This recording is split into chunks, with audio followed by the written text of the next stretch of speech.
भंवरी देवी राजस्थान की एक मामूली सी नर्स। वो कोई बड़ी नेता या बड़ा नाम नहीं थी, पर उनके पास इतनी पावर थी कि वो पूरी सरकार गिरा सकती थी। लेकिन फिर एक दिन अचानक वो रहस्यमय तरीके से गायब हो गई। उनकी कहानी किसी बॉलीवुड थ्रिलर से कम नहीं है, क्योंकि इस कहानी में पॉलिटिक्स है, इस कहानी में साजिश है, इस कहानी में वॉयलेंस है और इस कहानी में एक सीडी है। इस केस में इतने ट्विस्ट्स एंड टर्न्स है कि ये केस आपके दिमाग में घर कर जाएगा। तो चलिए इस कहानी को शुरुआत से शुरू करते हैं।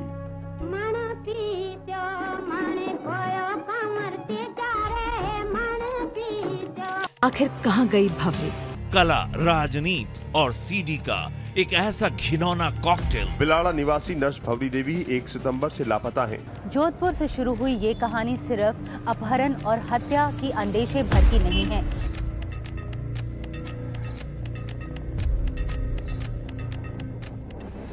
भंवरी देवी राजस्थान के एक बेहद गरीब परिवार में पैदा हुई। परिवार वाले मजदूरी करते थे, लेकिन भंवरी देवी अपने पूरे गांव में अपनी खूबसूरती के लिए जानी जाती थी। वहीं सिर्फ 16 साल की उम्र में उनकी अमरचंद नाम के एक आदमी से शादी करा दी गई। पर शादी के कुछ ही दिनों बाद भंवरी ने रियलाइज किया कि उनका पति एक ड्राइवर है और शराबी भी। अमरचंद को शराब की बुरी लत थी, जिस वजह से वो अपनी ज्यादातर कमाई शराब में ही उड़ा देता।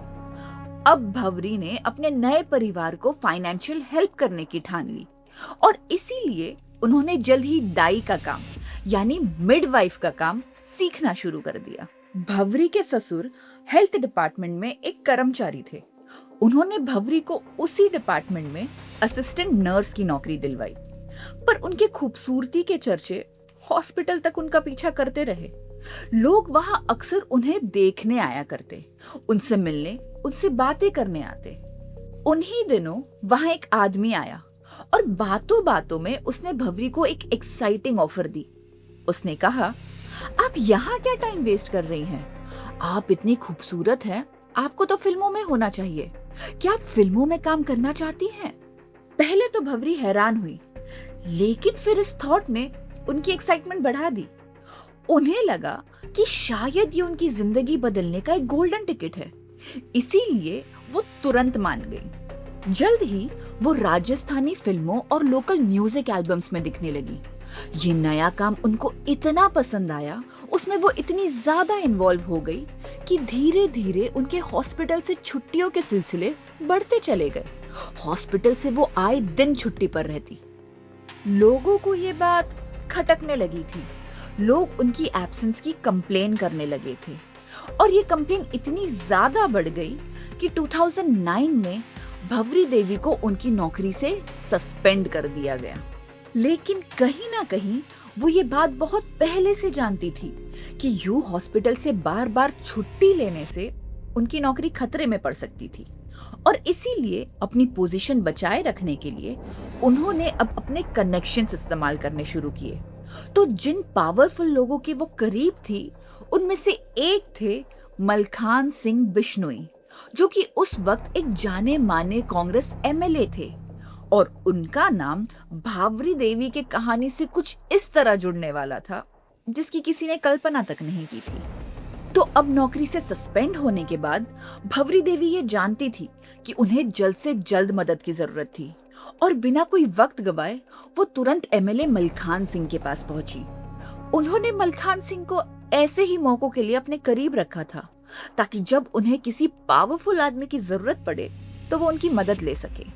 वहीं मलखान सिंह ने भी उन्हें नजरअंदाज नहीं किया, बल्कि वो उन्हें कैबिनेट मिनिस्टर महिपाल मडरना से मिलाने ले गए। अपेरेंटली उस मीटिंग के कुछ ही दिनों बाद वहां के लोकल कलेक्टर को एक कॉल आया।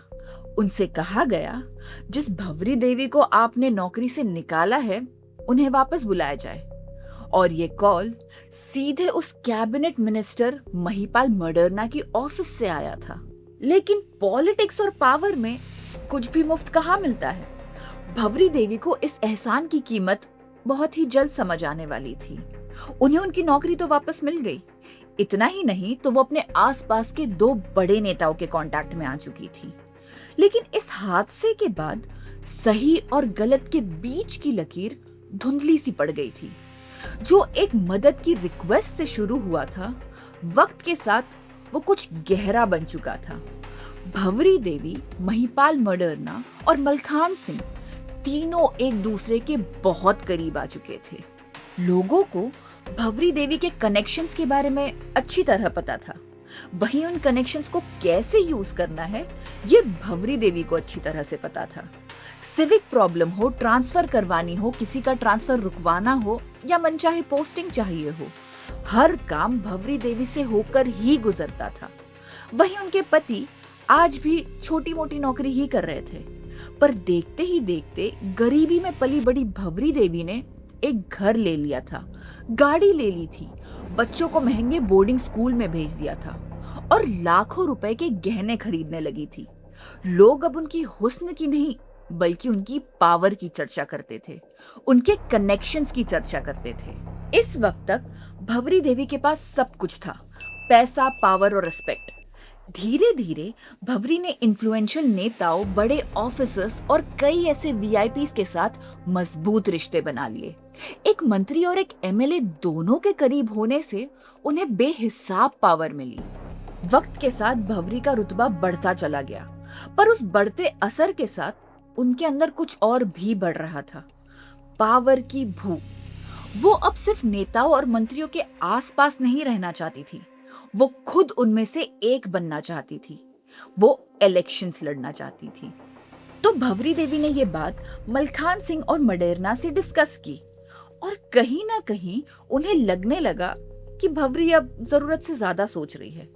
वो ये बात एक्सेप्ट नहीं कर पाए कि जिस औरत को वो अब तक कंट्रोल कर रहे थे और जिसके साथ उनके निजी रिश्ते थे, वो अब उनके बराबर खड़े होने का सपना देख रही थी।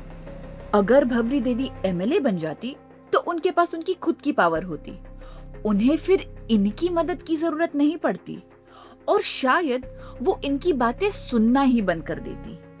इसी वजह से इन दोनों ने उन्हें टालना शुरू कर दिया।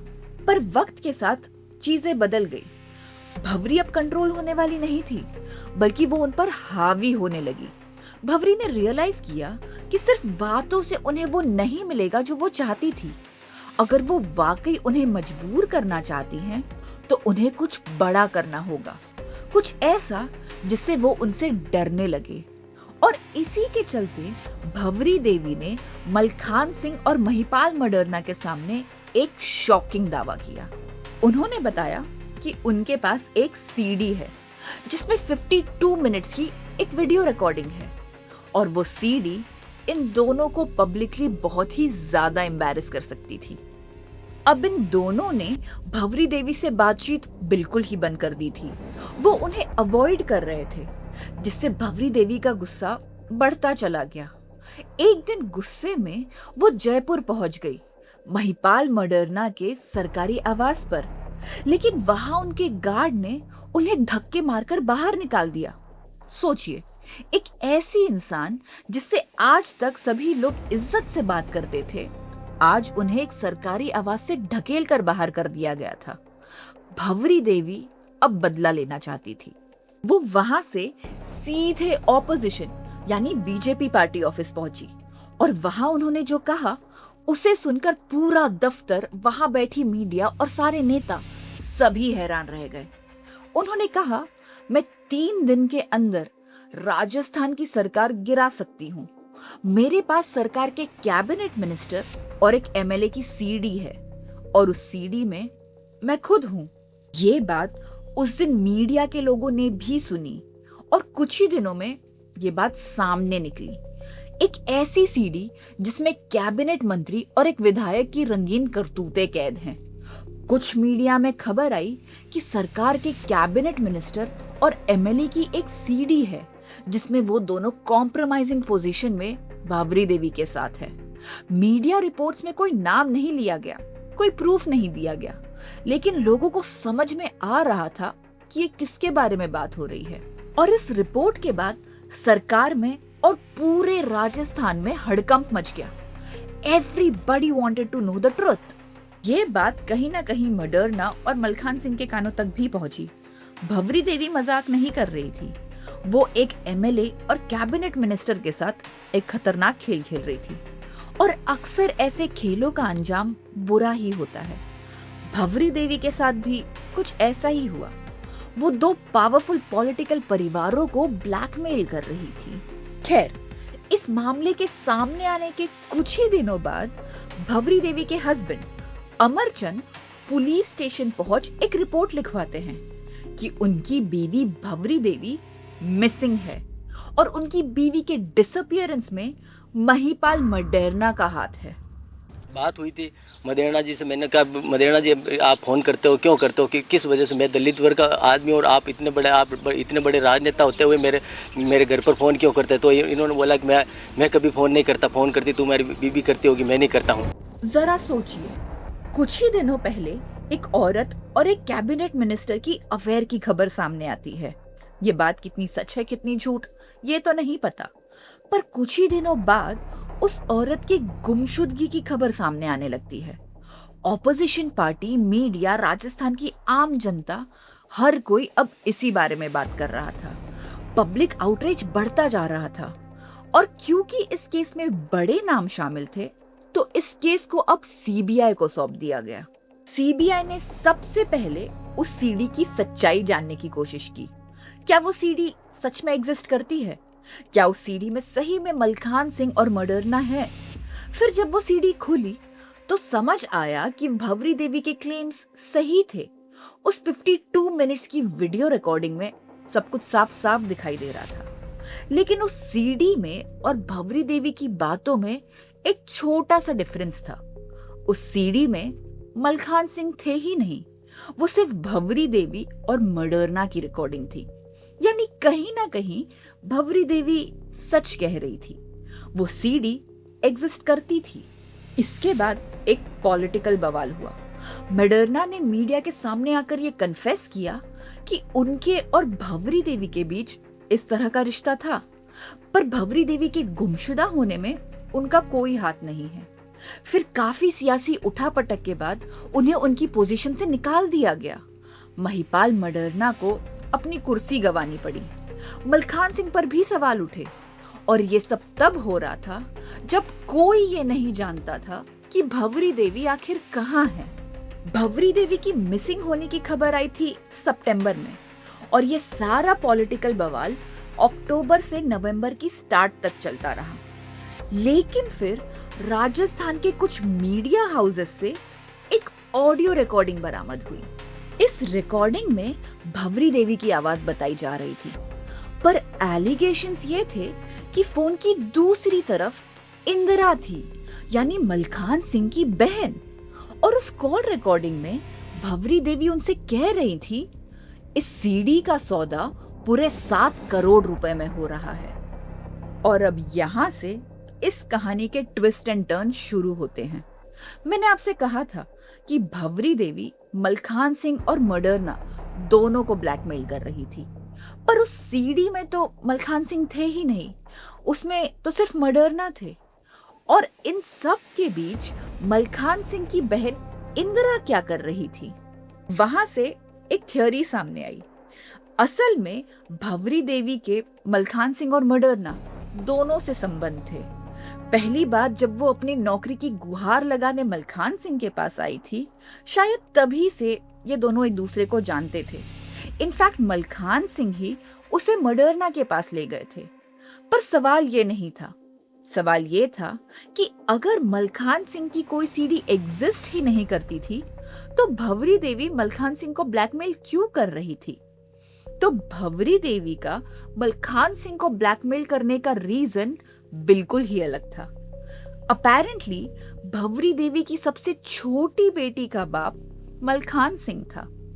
भंवरी देवी अपनी बेटी का फ्यूचर सिक्योर करना चाहती थी, जिस वजह से वो मलखान को ब्लैकमेल कर रही थी।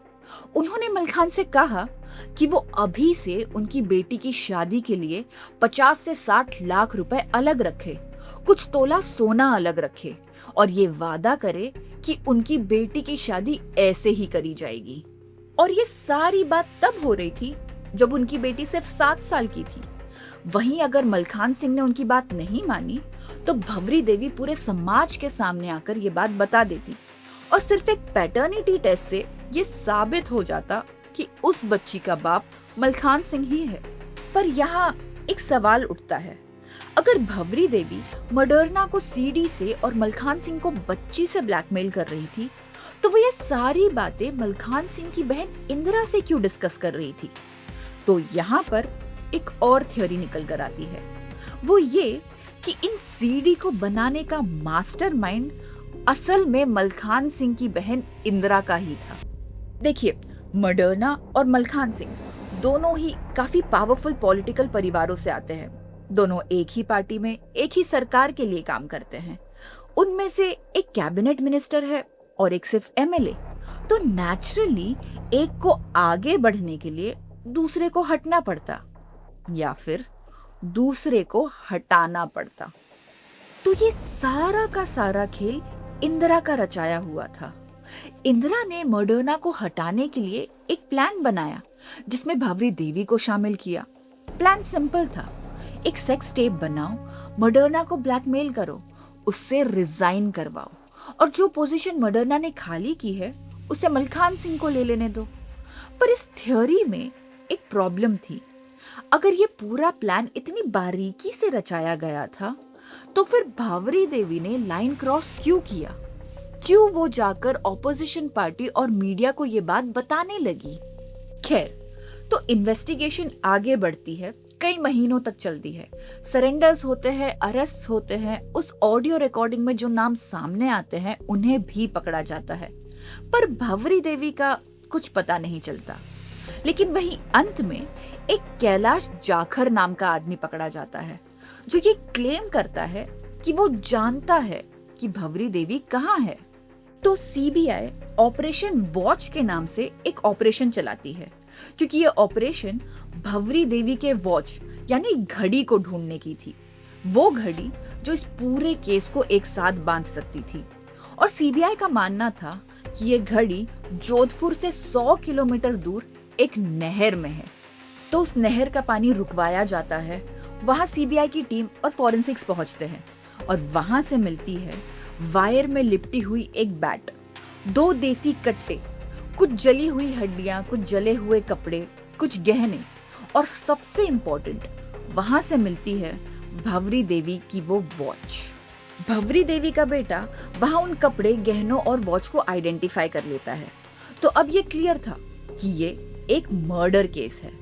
पर किसी भी मर्डर केस में सबसे इंपॉर्टेंट होता है ये प्रूव करना कि मर्डर एक्चुअल में हुआ था और उसके लिए डेड बॉडी का मिलना बहुत जरूरी होता है। भंवरी देवी के कुछ अंश ही सही पर कुछ हड्डियां मिल चुकी थी। तो अब फॉरेंसिक टीम को उन्हें टेस्ट करके सिर्फ ये प्रूव करना था कि ये हड्डियां भंवरी देवी की ही हैं। कुछ ही दिनों बाद रिपोर्ट आई और उस रिपोर्ट में लिखा था कि वहां से जो हड्डियां मिली थी वो किसी जानवर की हैं, इंसान की नहीं। मैंने आपसे कहा था ना, इस केस में इतने ट्विस्ट एंड टर्न्स है कि आपका दिमाग हिलाकर रख देंगे। सीबीआई की अब तक एक सिंपल सी थियोरी थी। भंवरी देवी को अगवा किया गया, उन्हें गैंग्स में यहाँ वहां भेजा गया, उन्हें मारा गया, फिर उन्हें जलाकर उनकी अस्थियों को उस नहर में बहा दिया गया। उनकी हड्डियां मिल चुकी थी, उनके सामान को बच्चों ने आइडेंटिफाई भी कर लिया था। पर अब साइंस ये कह रहा था कि वो हड्डियां किसी जानवर की थी। लेकिन फिर सीबीआई ने एक बोल्ड कदम उठाया। उन्होंने एफबीआई को कॉल किया और इन सैंपल को अमेरिका भेज दिया। ये पहली बार था जब इंडिया में किसी मर्डर केस के लिए एफबीआई को इन्वॉल्व किया गया था। एफबीआई ने डीएनए एनालिसिस कर रिपोर्ट भेजी जिसमें यह लिखा था कि वो रिमेन्स भंवरी देवी के ही थे। अगले 100 दिनों में सीबीआई ने चार्जशीट फाइल की। जिस केस की चार्जशीट फाइल करने में सिर्फ 100 दिन लगे हो, उसकी सच्चाई सामने आने में 14 सालों से भी ज्यादा लगने वाले थे। ये केस आज भी कोर्ट में है, पर चार्जशीट के हिसाब से इस केस की पूरी कहानी मैं आपको बता देती हूँ। भंवरी देवी के हमेशा से बड़े सपने थे और बहुत ही जल्द उन्हें यह समझ आ गया था कि सेक्स उन्हें बहुत आगे ले जा सकता है। मलखान सिंह से उनके पुराने रिश्ते थे और उन्हीं के जरिए वो मडर्ना से भी मिली। दोस्ती बढ़ी, रिश्ते बढ़े और सबका फायदा होता चला गया। मडर्ना पॉलिटिक्स में काफी आगे निकल चुके थे। उन्हें रास्ते से हटाने और उनके पोजीशन पर मलखान सिंह को बिठाने के लिए कहीं ना कहीं ये पूरा प्लान मलखान सिंह की बहन इंदिरा का रचा हुआ था। उन्होंने इस प्लान में भावरी देवी को भी इन्वॉल्व कर लिया। प्लान सिंपल था, सेक्स टेप बनाएंगे, ब्लैकमेल करेंगे, उन्हें रिजाइन करवाएंगे और उनकी पोजीशन को मलखान सिंह को टेक ओवर करने देंगे। पर इस पूरे प्लान में कहीं ना कहीं भावरी देवी के मन में लालच बढ़ता गया। वो चाहती थी कि मलखान सिंह उनकी बेटी का ख्याल भी रखे और इसीलिए इस प्लान के अगेंस्ट जाकर वो मलखान सिंह को भी ब्लैकमेल करने लगी। जब ये बात मीडिया में आई तो भावरी देवी का किस्सा खत्म करने की साजिश रची गई। भावरी को एक डील दी गई जिसमें उनके लिए एक गाड़ी खरीदने की बात भी हुई। भावरी से कहा गया कि उस सीडी और गाड़ी की पेमेंट लेने के लिए उन्हें थोड़ा दूर आना पड़ेगा। उन्हें एक महिंद्रा बुलेरो में लोगों ने पिक किया जिसमें वो सीडी चलाई गई उस सीडी की सच्चाई जानने के लिए। अगले 52 मिनट्स तक वो लोग उस सीडी को देखते रहे। अब कहीं ना कहीं भावरी देवी को इस पूरे मामले पर शक हो गया और उन्होंने शोर मचाना शुरू किया। वहीं पकड़े जाने के डर से उन लोगों ने भावरी देवी को वहीं उस गाड़ी में गिराकर लातों से मारना शुरू कर दिया। जब उनमें से एक ने अपने पैर को भावरी देवी के गले पर ऐसे रखकर दबाया कि भावरी देवी की वहीं पर जान चली गई। उसके बाद उनकी लाश को एक दूसरे गैंग को हैंडओवर किया गया जिन्होंने उन्हें जलाकर उनकी बॉडी उस नहर में फेंक दी। मडर्ना का ईयर 2021 में कैंसर के साथ एक लंबी बैटल के बाद देहांत हो गया। कुछ सालों बाद इंदिरा अरेस्ट हुई। वहीं मलखान सिंह और बाकी लोगों को 10 साल जेल में बिताने के बाद बेल मिल गई। फिलहाल इस केस के सभी अक्यूज्ड बेल पर बाहर है और ये केस आज भी कोर्ट में चल रहा है। So guys, I'm Ashi and you were watching The Disappearance of भावरी देवी। अगर आपको ये वीडियो पसंद आई हो तो कमेंट करके जरूर बताइए और अगर आपको ऐसे ही डार्क, ट्विस्टेड और ट्रू क्राइम केसेस सुनना पसंद है तो इस वीडियो को लाइक और चैनल को सब्सक्राइब करना ना भूलें। मिलते हैं अगले वीडियो में एक नए केस के साथ। तब तक के लिए अपना ख्याल रखिए। Thank you.